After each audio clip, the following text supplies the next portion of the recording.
That's a really good question, and one that I talk to the kids themselves about a lot, which is this process of giving back.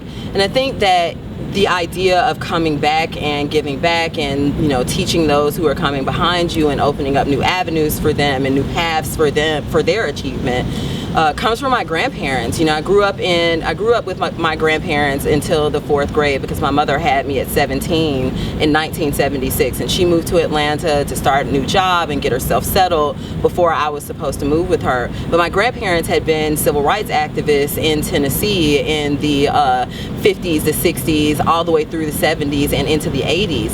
And so as I grew up with them, they were taking me to NAACP meetings, and they were giving back and going back and teaching the youth. My auntie Sandra was the head of the youth organization inside of the NAACP when I was growing up, and went on to be 2nd vice president of the National Board of Directors for the NAACP. During the summer, my earliest memories are of going to NAACP national conventions as a very small kid. And so I grew up in this, you know, in this community, in this family that really found education to be critically important, and that it was a responsibility that you go back and you teach others. And so when I came through debate, you know, in high school, we were the only black school when I first started debating to be debating on the Georgia high school circuit. And so, you know, that meant going to tournaments that were not just majority white, but were almost completely white.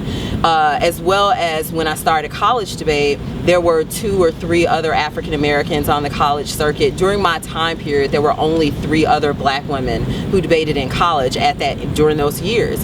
And so it became really clear to me that if we wanted to build a community where African American students would more highly populate that community, then we were going to have those of us who were elders to come back and help to stabilize that community. And that's sort of what I see my role as, which is to help the students to build a community that they can be comfortable in so that they can compete. Because really this is not all about competition or success in debate. This is about what's best for our communities for the future and what kind of training we can offer our students so that they can become scholar activists and community leaders. So that's why I keep coming back.